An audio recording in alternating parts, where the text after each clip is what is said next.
Mesdames, Messieurs, bonjour, bonsoir et bienvenue dans votre émission Vie de la Diaspora sur les ondes d'Afro Web TV. Très heureux encore une fois de vous sévir pour vous informer et surtout décrypter l'actualité sur l'actualité bien évidemment. Aujourd'hui, nous sommes très heureux encore une fois d'être avec des hommes engagés pour servir l'Afrique et surtout donc donner leurs avis sur les problématiques de l'heure. Nous sommes très heureux encore une fois de leur disponibilité. Nous honorons de leur présence au studio et en ligne également. Merci infiniment à tous d'être avec nous pour ce débat. Nous aurons donc Monsieur Yempapo Yembouam, qui est le président de Mission panafricaine pour le salut du peuple, en studio avec nous. Monsieur Yempapo, bonjour. Bonjour Moïse. Alors, nous avons également l'honneur de recevoir en duplex également le Premier ministre, celui qui se dit Premier ministre de Dr Agbeome Kodjo. On parlera donc également donc de pourquoi il se dit le gouvernement démocratiquement élu du Togo. On aura d'amples informations sur tous ces aspects-là au cours de cette émission. Au cours de cette émission également, nous aurons à parler donc de la crise du coup d'État donc au Mali et ensuite également donc des propositions de la DMK face à la crise que nous avons du côté du Togo. Merci infiniment d'être avec nous pour ce débat qui intéresse beaucoup de personnes. Alors, je vais vous demander tout simplement de partager cette émission avec les uns et les autres, surtout dans les groupes sur plusieurs plateformes. Déjà, je voudrais dire un infini merci à tous ceux qui relaient, les presses en ligne, qui relaient également nos informations. Et je pense que c'est le lieu de dire un infini merci à tous ces collaborateurs, à tous ces confrères de longue date également qui ne cessent de ménager aucun effort pour soutenir également cette bonne initiative. Votre émission de Avis de la Diaspora débute avec le coup d'État au Mali. Il faut dire que tout à l'heure, donc, on vient de voir le président John Jonathan, l'ex-président donc du Nigeria également, qui a fait ce déplacement. Et donc, le coup d'État, le Conseil de sécurité de l'ONU doit se réunir aujourd'hui au sujet de la situation de la crise au Mali, tandis que le médiateur de la CEDEAO a indiqué qu'il allait rencontrer le président de transition et son Premier ministre. Les diplomates seront à pied d'œuvre ce mercredi, c'est-à-dire aujourd'hui, donc à Bamako, de Bamako à New York, pour tenter d'endiguer une nouvelle crise politique majeure déclenchée au Mali par l'arrestation du président et du Premier ministre de la transition. L'homme fort du pouvoir malien, le colonel Assimi Goïta, a indiqué mardi dernier avoir écarté le président Banda et son Premier ministre Mokhtar Ouane dans ce que s'apparente à un deuxième putsch en 9 mois, suscitant une vaste réprobation internationale et la menace des premières sanctions. Le médiateur de la CEDEAO, l'organisation régionale ouest-africaine Goodluck Jonathan, est arrivé donc hier mardi dans la capitale malienne et a obtenu le feu vert pour rencontrer aujourd'hui le président de transition et son Premier ministre. Quelles sont les causes véritablement donc de cette crise encore qui secoue le Mali? Monsieur Yempapo Yembouam. Bonjour Moïse, bonjour à tous les téléspectateurs, bonjour Monsieur Ben Diagua, et bonjour à tous les Africains qui nous suivent en ce moment. Je suis encore heureux une fois d'être ici. Nous ne sommes pas la vérité. Nous ne sommes pas détenteurs de la vérité, mais nous sommes là pour mettre le faisceau sur la vérité. Et j'espère que tout au long de cette émission, nous allons faire de notre possibilité pour permettre à nos compatriotes, à nos concitoyens, de pouvoir effectivement percevoir cette vérité-là, d'où qu'elle vienne. Alors, quelles sont les causes de cette crise? Je vais dire qu'il y a les causes lointaines et les causes immédiates. Bon, les causes lointaines, c'est justement tout ce que nous savons, lié donc à l'impérialisme qui, au lendemain justement des tortures infligées à l'Afrique, je veux dire après l'esclavage et la colonisation, on nous a donc donné une pseudo-indépendance et on a mis à la tête de nos États justement des présidents qui étaient justement favorables pour la continuité de cet esclavage-là qui ne dit pas son nom. Et donc on a mis de côté tous les fils d'Afrique qui, en son temps, pouvaient effectivement faire changer la donne. On les a mis de côté d'une manière ou d'une autre. On a vu certains assassinés, on a vu d'autres justement mis en prison, d'autres encore ont été déportés. Alors, c'est la succession donc de tout ceci qui nous amène aujourd'hui au Mali à vivre ces situations de crise-là, où à un certain moment donné, les Maliens ont trouvé qu'il fallait justement repartir avec des repères sûrs. Et l'un de ces repères-là, c'est justement celui-là qu'ils considèrent comme le père de l'indépendance, notamment Modibo Keïta, qui justement avait donné une orientation. Malheureusement, laquelle orientation a été déviée suite à l'implication donc impérialiste dans ce pays-là. C'est essentiellement cette histoire de corruption qui a gangréné justement la profondeur de l'État malien et qui asphyxiait essentiellement la majeure partie de la population, et cette corruption qui a fait en sorte que l'État, à un certain moment donné, n'était plus capable de faire face justement à de petits voyous, à de petits bandits organisés qu'on appelle donc les djihadistes, les terroristes, justement supportés, financés, organisés, formés et justement renseignés par le même impérialisme dont j'ai donné les causes lointaines. Alors, voilà comment Ibeka donc a été débarqué, et finalement, avec l'arrivée de la transition, nous avons vu effectivement l'impérialisme se mettre très rapidement en place pour faire en sorte que les militaires qui sont arrivés, parce que ces militaires-là n'étaient pas sous le contrôle justement de cet impérialisme-là, il fallait faire en sorte qu'on puisse les mettre de côté et amener justement ceux dont on avait la certitude de pouvoir contrôler. Voilà pourquoi donc la CEDEAO, l'Union africaine ont agi justement sous les ordres, notamment de la France et du bloc essentiellement de l'Amérique, je vais dire du bloc de l'OTAN, tous ceux-là qui font partie de l'OTAN. Il y a les États-Unis, il y a la France, il y a justement l'Angleterre et tous les autres. Ils ont mis donc toute la pression pour qu'on puisse mettre donc ces gens-là. Et voilà que ces gens arrivent. Et d'abord, les militaires ont essayé de faire en sorte, effectivement, à trouver quand même une personnalité qui pouvait faire l'unanimité. C'est justement à la personne de Bandao, qui a fait l'essentiel donc de sa formation en Russie. Et ils ont trouvé quand même que avec cette personne, peut-être les choses pouvaient aller. Malheureusement, on a pu imposer quelqu'un comme le Premier ministre Ouane, qui malheureusement, lui, est un produit purement français.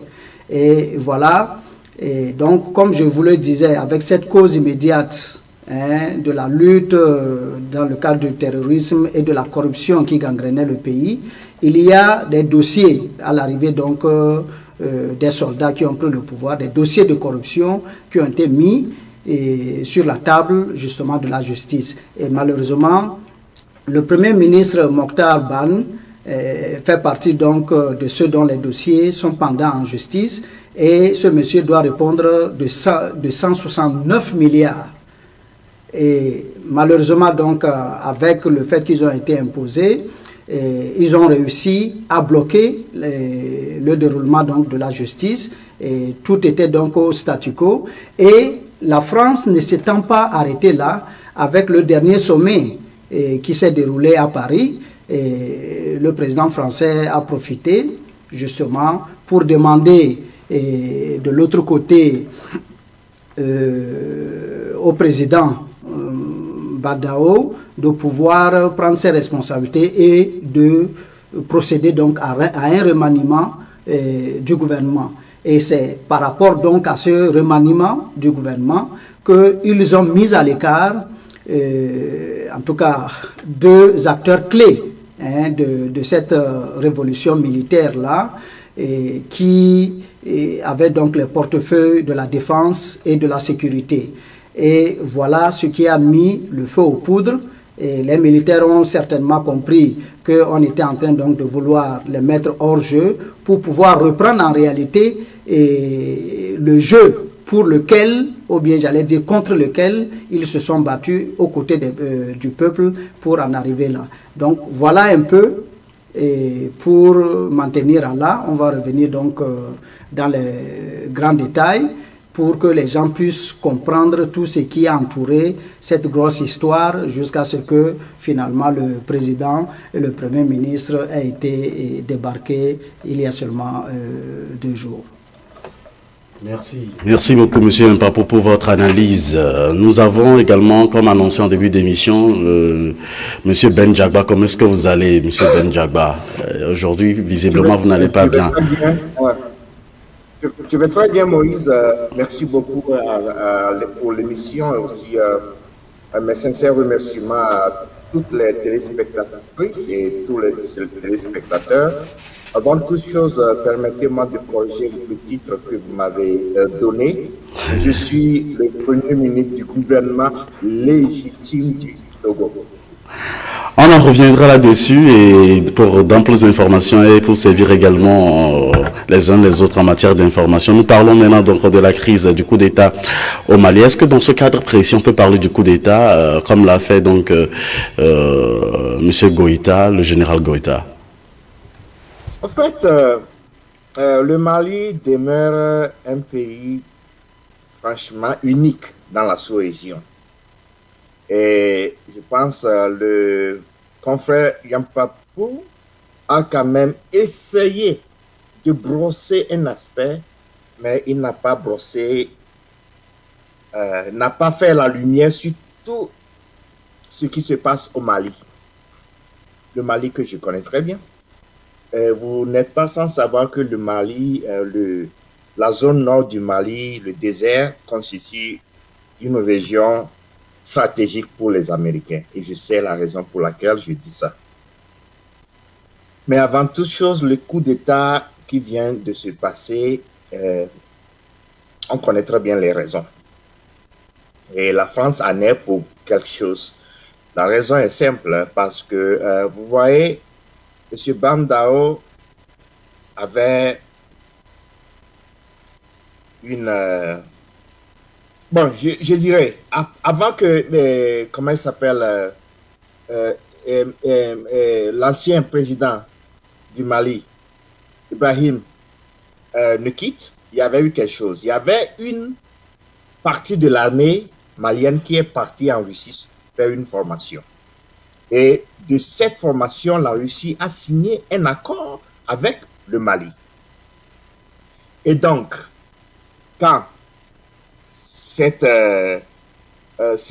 souche, je voudrais dire militaire, qui était revenue de la Russie, revenue au Mali, donc ils avaient demandé à Mbeka comme quoi il y a une nécessité maintenant de prendre attache avec la Russie. Ce qui s'est passé, c'est que la France, misant toujours sur ses pions en Afrique, a dit, ah tiens, si on doit maintenant, si le Mali doit maintenant s'attacher à la Russie, il va falloir faire maintenant un coup d'État. Le coup d'État a eu lieu, bel et bien lieu, à cause du fait que la France, voyant que le Mali est en train de s'approcher à la Russie, il fallait faire tout et tout pour déstabiliser ce régime de Ibeka. Ça a été fait. Et maintenant, le président Dao, ayant vu que les militaires exigent maintenant l'aide de la Russie pour pouvoir mieux combattre le terrorisme, ce qui s'est passé. Et donc, l'Élysée a fait appel au président malien, Ndao, pour venir. Et c'est là maintenant, ils ont conclu que comme quoi, il faut changer certains éléments de l'armée et certains ministres. La raison pour laquelle il fallait changer certains éléments de l'armée et certains ministres, parce que des éléments de l'armée malienne avaient maintenant tendance à demander au président Ndao de nouer plus de relations avec la Russie. Et ça devenait maintenant un problème pour la France. Macron a convoqué le président Ndao, il est parti, et c'est de là, c'est de la France que ce nouveau gouvernement a été formé. Vous voyez? Et ce nouveau gouvernement a été formé dans le but de faire partir des élites ou bien des corps de l'armée malienne qui réclamaient l'assistance de la Russie. Et donc, ça a été formé. Et alors, qu'est-ce qui se passe? Je vous dis, c'est un enjeu géopolitique. Le président togolais, comme l'ancien président togolais, celui qui a été déchu lors du 22 février 2020, des élections, le fils du dictateur, je voudrais parler de Faure Gnassingbé, qui a été un élément pivot dans l'assassinat du président Déby, a promis à Macron comme quoi, d'ailleurs c'est la raison pour laquelle Emmanuel Macron l'avait reçu à l'Élysée, a promis à Macron comme quoi, lui il peut mieux gérer cette crise au Mali et au Tchad. Et donc, maintenant l'enjeu, je serai clair ici, l'enjeu c'est que si la CEDEAO veut maintenant venir en aide pour le Mali, l'Union africaine veut venir en aide, il y a une raison, c'est que la Russie est prête à aider le Mali. Il y a des crises, il y a des choses qui se sont passées en Afrique, la Côte d'Ivoire, le Togo. Pourquoi où était la CEDEAO? Où était cette CEDEAO, mauvaise, vilaine, qui a ses intérêts partisans, qui agit seulement quand elle voit que la Russie veut maintenant venir en aide au Mali. Et d'ailleurs, je ne sais pas si vous avez vu hier, le ministre des Affaires étrangères de la Russie a dit qu'ils vont aller supporter le Mali 200%. C'est encore une preuve comme quoi la France, encore la France, et toujours la France, nous avons fini avec la France. On peut traiter avec la France, mais à part égard, on n'est plus des dupes. Donc, comme M. Yampapou l'a dit, il a brossé la vérité, mais toute la vérité, c'est sûr qu'il n'a pas tous les éléments. Mais je vous apprends que la CEDEAO vient maintenant en aide au Mali, parce que la CEDEAO a su que la Russie est en train de s'avancer vers le Mali. Et si la Russie s'implante au Mali, ce qui va se passer au Mali sera exactement la même chose qui s'est passé en République centrafricaine. Donc la France n'aura plus ses avantages sur les minerais maliens du Niger et autres. Donc voilà l'enjeu géopolitique. Cet attentat ou bien ce coup d'État au Mali n'était d'autre chose que comment je dirais la position de la Russie par rapport au Mali. C'est-à-dire le Mali veut apporter ses appuis logistiques. La Russie veut apporter ses appuis logistiques au Mali, raison pour laquelle les gens comme la CEDEAO veulent maintenant venir en aide, mais on n'a pas plus besoin de leur aide. L'Afrique peut maintenant quand même avoir un partenaire sûr qui est la Russie. Je vous remercie pour le moment. Merci, Monsieur Ben Djagba. Vous êtes un acteur politique. Nous recevons également Monsieur Mpapou Yambouama, acteur de la société civile et puis également président de MPSP. Il faut dire que Monsieur le général Assimi Goïta et d'autres colonels maliens avaient déjà renversé le président élu Ibrahim Boubacar Keïta le 18 août 2020 avant d'installer d'autres autorités de transition demeurer sous leur contrôle. Alors, est-ce qu'on n'arrivera pas à cette situation où on a vu dans le passé beaucoup de chefs d'État qui sont des soldats ou soit qui sont des colonels ou des généraux comme dans le passé? Monsieur Mpapou Yambouama. Alors, merci beaucoup. C'est vrai que c'est un risque qui est là, mais ce n'est pas un risque important. Et d'ailleurs, si on va regarder quand même l'Afrique des colonels, ce n'était pas généralement des généraux, et ils ont quand même pu apporter ce qu'ils pouvaient apporter. Et comme vous savez, l'armée a cette particularité que, à un certain moment donné, c'est-à-dire elle prend cette disposition quand elle voit que l'intérêt vraiment du pays est désormais malmené.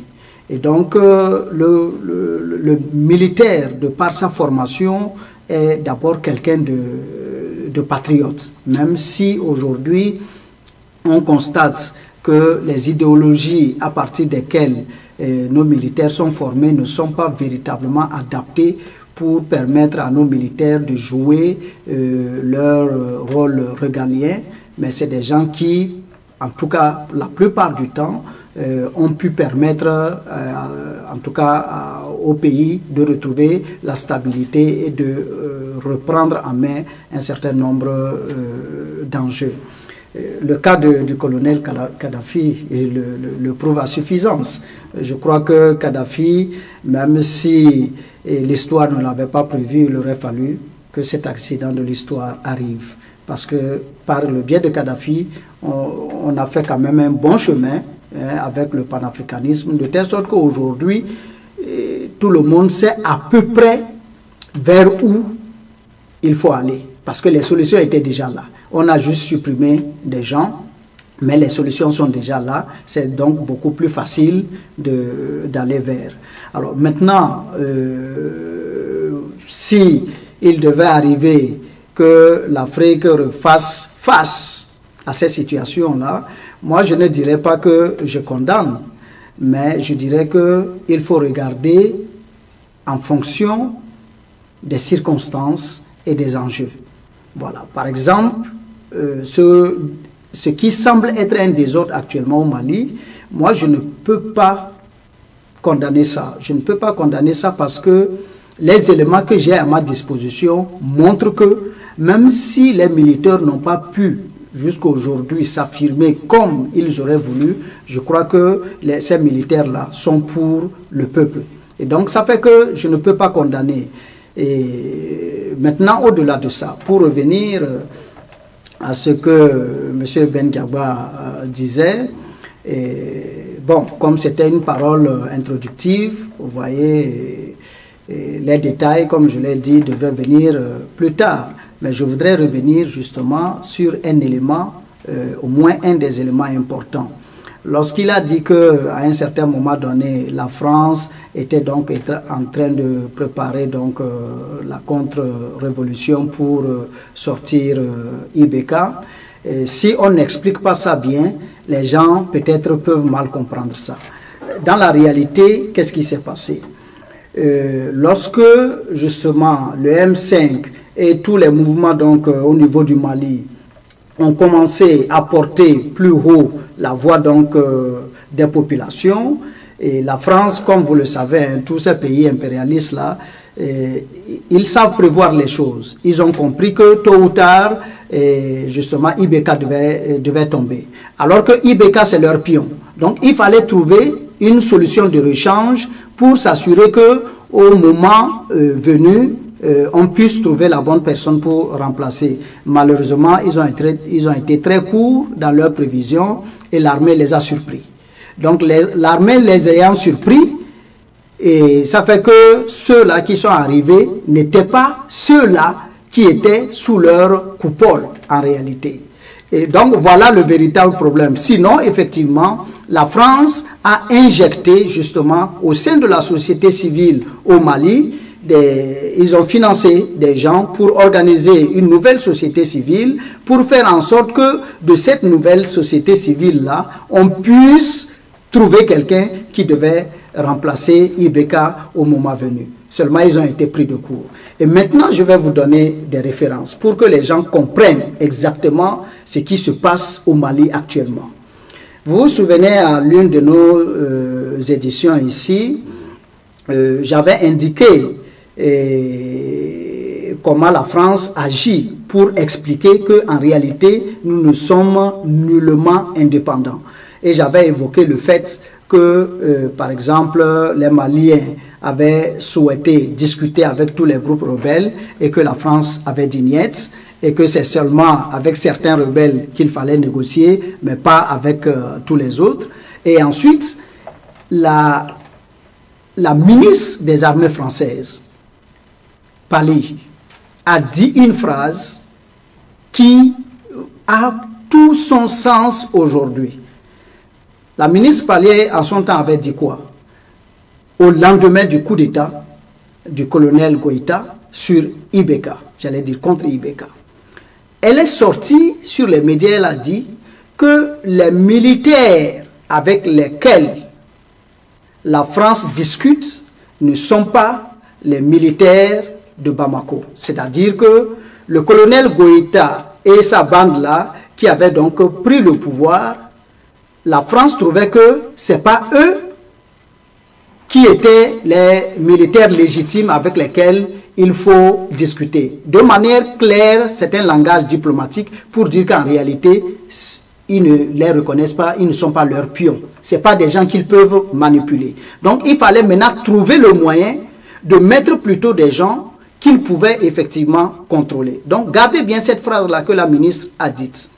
Et maintenant, vous voyez que par hasard, et Bandao est invité en France lors du sommet et instruction clairement lui a été donnée de procéder au remaniement. Et comme par hasard, c'est les militaires de Bamako qu'on a mis à l'écart. Vous suivez un peu? Donc Palais a dit que ce n'est pas les militaires de Bamako avec lesquels ils discutent. Ça veut dire qu'ils ne sont pas partenaires avec ces gens-là. Et c'est eux-là que le gouvernement, je veux dire le président et son premier ministre, mettent à l'écart. Ça veut dire tout simplement que la France leur a dit de tout faire pour mettre à l'écart ces gens-là, pour lui permettre de reprendre la même mise totale, le contrôle total de l'exécutif malien. Parce que ces militaires-là représentent la branche panafricaine. Parce que n'oubliez pas qu'au niveau de la société malienne également, comme la France a injecté tout ce qu'il veut, tout ce qu'elle veut là-bas, les tendances ne se comprennent pas forcément. Tout le monde porte un discours. Donc il y a les panafricains d'un côté qui veulent une solution radicale, c'est-à-dire une solution qui va jusqu'à ce que la France dégage du Mali. Ça, c'est la position des panafricains. Et donc, c'est eux-là que les militaires actuels, Goïta et toute son équipe représentent. Alors, en les mettant à l'écart, pourquoi on les met à l'écart? Pourquoi on les met à l'écart? On les met à l'écart pour la simple raison que c'est le deuxième élément que je vais évoquer, que M. Ben-Giava a annoncé pour expliquer. Ce deuxième élément-là, c'est quoi? C'est que lorsqu'on a mis suffisamment de pression à travers la CEDEAO, l'Union africaine et tout ce que vous voulez comme suppôt de l'impérialisme, les Maliens et les militaires se sont contentés donc d'accepter les portefeuilles clés de leur domaine, à savoir la défense et la sécurité. Et profitant donc de cette situation, alors ils ont commandé des armes avec la Russie. Donc, M. Ben-Giava, voilà le véritable enjeu ici. Vous savez que le Mali, malgré le fait que le Mali est confronté et au djihadisme et tout ça, vous savez qu'on a mis le Mali sous embargo militaire. C'est-à-dire que le Mali ne peut pas commander des armes. Vous voyez la supercherie de l'Occident, de l'impérialisme de la France. Un pays qui est confronté à des terroristes et qui ne peut pas s'acheter les armes pour se défendre. C'est exactement la même situation qu'en Centrafrique. Donc, finalement, profitant donc de leur position à la défense et à la sécurité, ils ont procédé à la commande militaire, donc des armements militaires à la Russie, qui est arrivé il y a quelques semaines là-bas. Maintenant, ce que les militaires voulaient, c'était que la Russie, comme en Centrafrique, vienne effectivement aider à combattre le djihadisme, le terrorisme dans leur pays. Et c'est là que Poutine a justement posé la condition. Pour être légaliste, il a dit que si vous voulez que je puisse faire ça, vous devez faire en sorte que ce soit votre président qui fasse une demande légale qui me permette effectivement de venir intervenir. Et c'est cette demande-là qu'on a fait au président. Et comme c'est le Premier ministre qui est pro-français, et c'est le Premier ministre qui est donc le chef du gouvernement, ils ont donc refusé de signer cela. Voilà des informations qu'on ne peut pas avoir sur France 24, RFI et tout ce que vous voulez. Donc, c'est le refus de ce truc-là qui a fait que Paris a accéléré en demandant justement au président et à son Premier ministre de remanier le gouvernement pour mettre hors d'état de nuire ces militaires-là. En réalité, l'objectif, lorsqu'on devait les mettre de côté, ils devaient finir certainement en prison et certainement pour être assassinés.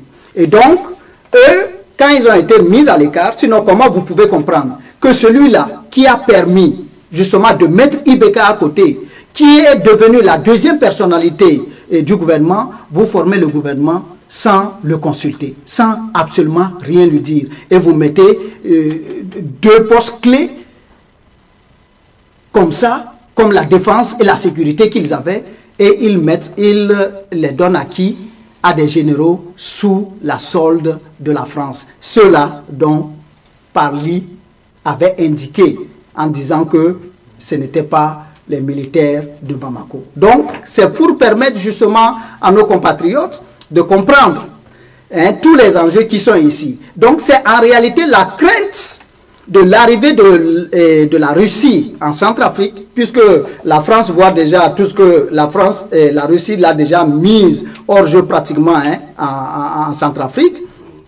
Et aujourd'hui, mettre hors jeu la France, comment on appelle ça au Mali, c'est que la France perd totalement cette bande-là aussi. Il va seulement rester l'axe d'Abidjan, qui va concerner le Togo, le Ghana et autres. C'est là-bas seulement qui va leur rester. Or, si effectivement la Russie arrive en un temps record, comme ils ont fait en Centrafrique, à ramener effectivement la paix, et justement de l'autre côté, les autres aussi ne tarderont pas à demander effectivement à ce que la France plie ses bagages.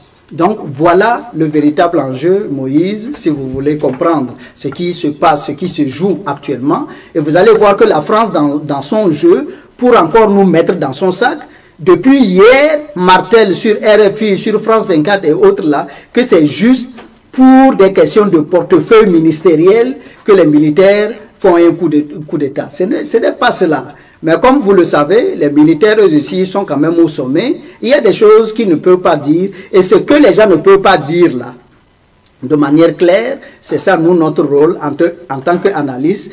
Analyse parce que nous suivons régulièrement l'actualité et donc nous ressortons des tiroirs ce que les populations n'ont pas connaissance pour les mettre à la lumière afin que chacun, à la base donc de ces informations-là, puisse se faire une idée précise de ce qui se passe exactement.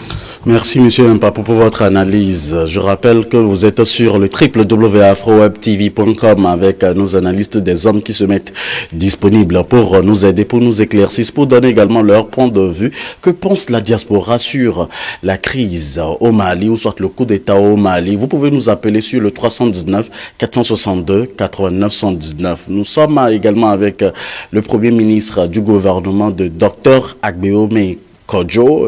Merci infiniment d'être avec nous, Monsieur Ben Djagba. Alors, si l'armée veut réellement un changement, est-ce qu'il faudra attendre jusqu'en 2022 avant de faire les remaniements possibles et puis de faire les changements et de changer les choses au Mali? Monsieur Ben Djagba. Je pense que tout juste une petite correction, monsieur mon frère. Je suis le premier ministre du gouvernement légitime. On en reviendra, c'est un sujet qu'on débattra aujourd'hui sûrement. Oui. Donc Moïse, merci beaucoup. Tout d'abord, je félicite l'armée malienne. Je les respecte beaucoup. C'est une armée républicaine. Ça, il fallait au Togo.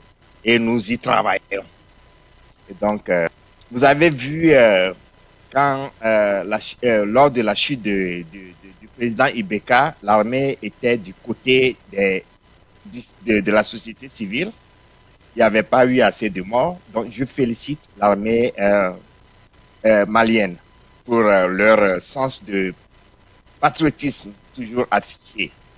Vous savez, le Mali, la zone du nord du Mali constitue une zone clé. Non seulement pour les Américains, mais aussi pour les Français, parce que le nord du Mali est une zone clé. Je ne parle pas des ressources minières, mais je parle du positionnement, de la géopolitique. Je sais la raison pour laquelle je dis ça. J'ai travaillé avec l'armée américaine sur cette région du nord du Mali. Et je sais ce que c'est. Depuis 2004, ils ont décidé que cette zone devrait devenir une zone clé pour surveiller toute l'Afrique. Et donc, devra-t-on attendre jusqu'en 2022? Non, je ne pense pas. Je pense que je demande à l'armée malienne de rester vigilant sur leur ton. La France, c'est toujours la France, on doit en finir avec. Le Mali peut traiter avec la France, mais avec équité, à part égale. Nous n'allons plus nous faire manipuler comme des marionnettes ou bien laisser la France nous manipuler comme une pâte à modeler. Ça, c'est fini. Et donc, je suis d'avis avec mes frères du Mali, mes beaux-frères d'ailleurs, parce que ma femme vient du Mali, mes beaux-frères du Mali, et je les exhorte à rester vigilants et à faire appel à la France et leur dire à la France que c'est fini pour eux. L'armée malienne, le gouvernement malien, la société civile malienne doit immédiatement accueillir la Russie au Mali pour que la Russie puisse s'implanter dans cette région. Parce que si nous arrivons, ou bien si le Mali arrive à avoir la Russie à ses côtés, le jeu est fini. Le match est gagné. La Russie pourra aider pour l'avènement d'une vraie démocratie au Togo, au Niger, en Côte d'Ivoire et d'autres régions de la sous-région ouest-africaine. Et le positionnement de la Russie actuellement en Centrafrique demeure pour moi un exploit que nous devons louer quand même. Parce que il fallait avoir la France en Centrafrique pour tuer non seulement Idriss Déby, mais aussi tuer le président camerounais Paul Biya qui devient un ennui pour la France. Et la France fera tout pour l'éliminer. Dans les mois à venir, vous allez voir ce qui va se passer. Mais avec la Russie en Centrafrique, c'est un peu compliqué pour la France. Raison pour laquelle le préfet français, comment il s'appelle, le préfet français qui habite au Togo, comment il s'appelle, Faure Gnassingbé, c'est un préfet français, est en train de faire tout et tout pour prendre la relève. Donc, j'en appelle à l'armée togolaise de rester ou bien de devenir une armée patriotique. L'armée malienne est un exemple palpable. Et nous allons travailler avec des gens qui sont capables de nous respecter comme des hommes, comme des dirigeants africains, et non des sous-préfets français, comme le petit Faure Gnassingbé du Togo. Je vous remercie. Merci à tous d'être avec nous pour la suite de cette émission que vous suivez également sur le www.afrowebtv.com et sur FM Liberté. Merci également à tous ces analystes, à tous ces acteurs politiques qui sont avec nous pour débattre également des sujets de l'heure. Et vous pouvez également contribuer à ce sujet ou soit au débat en composant tout simplement le 319 462 89 119 ou aller tout simplement sur afrowebtv.com/live et vous serez également là pour partager de votre expérience et votre point de vue avec nous. Alors, ma dernière question sur le cas du Mali, est-ce que doit faire l'Union africaine et la CEDEAO pour aider le Mali à sortir de cette crise? Monsieur Mpapou Yambouam. Oui, Monsieur Moïse, je crois qu'il va falloir par rapport à cette question-là, être réaliste. Je n'ai absolument pas du tout à compter sur l'Union africaine. Parce que, voyez-vous, du moment où l'Union africaine est financée dans sa majorité par l'Union européenne, c'est clair que le bloc de l'OTAN va forcément s'imposer à eux. Et vous avez vu, justement, au lendemain du coup d'État, au Mali qui a débarqué Ibeka, vous avez certainement vu tout ce qui a été fait pour vraiment mettre toute la pression, mettre en quarantaine vraiment le Mali de façon à ce que les militaires n'aient pas d'autre choix que d'abdiquer. Et voilà, ils étaient en train de réussir du reste leur coup.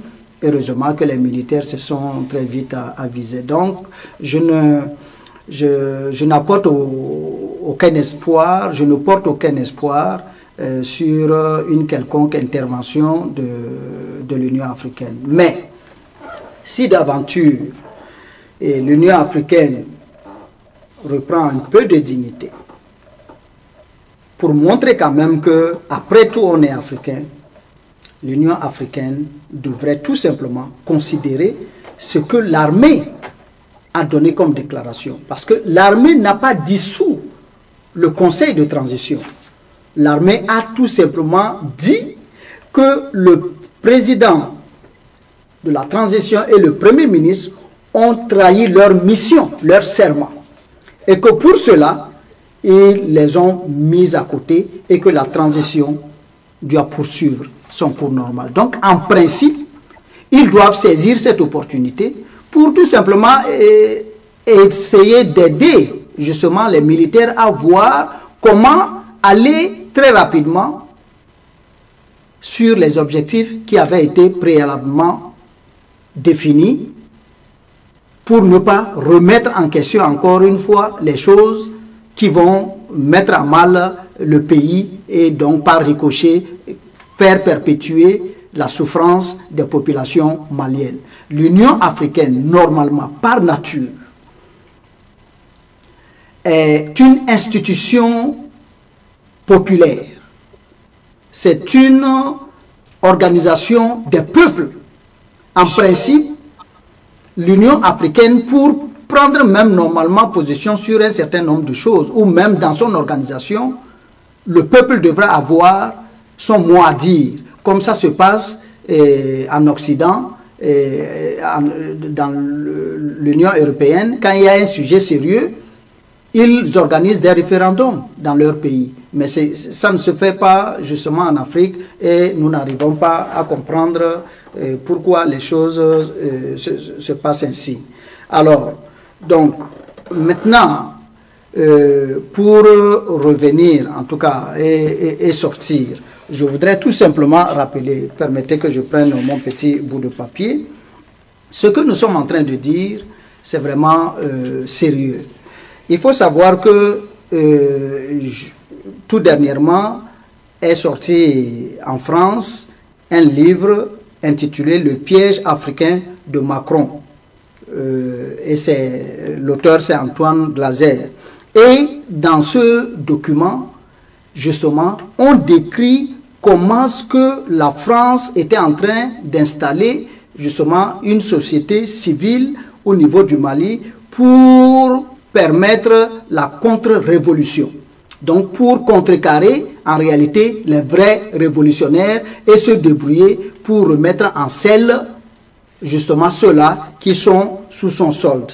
Maintenant, il faut que justement les pays africains, tous sans exception, comprennent cet enjeu. Il ne faut pas croire que ça se fait seulement au Mali. Tout ce que la France implémente, elle l'implémente pour chacun de nos États. Et donc, il faut que individuellement, même nos chefs d'État là, qui semblent encore jeunes et autres, ils n'ont qu'à savoir que la France a un projet sur eux. D'ailleurs, tous ceux-là qui suivent la chaîne Afrique Média, il y a 10 ans de cela, que tout ceci a été annoncé. Ensuite, un autre élément très important.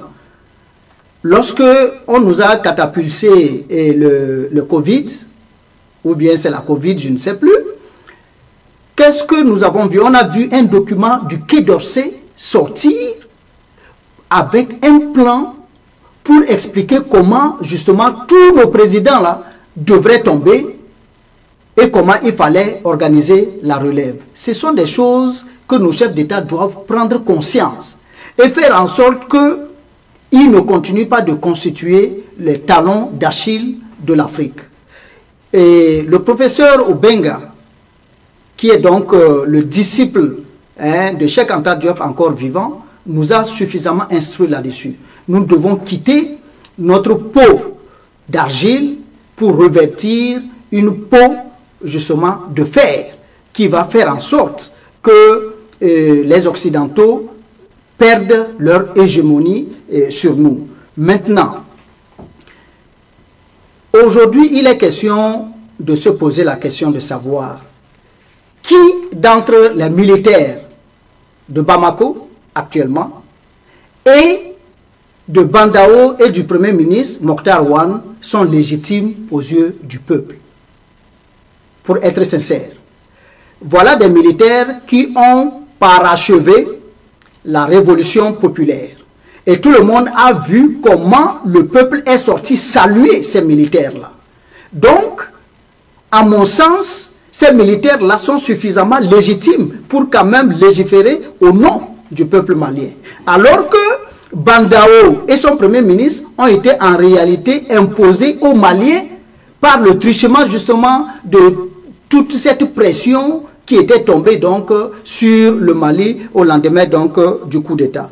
Il va falloir que les chefs d'État de la CEDEAO comprennent effectivement ce message-là et qu'ils sachent que le peuple malien mérite de sortir de la souffrance dans laquelle on les empêtre avec ce terrorisme-là qu'on leur impose.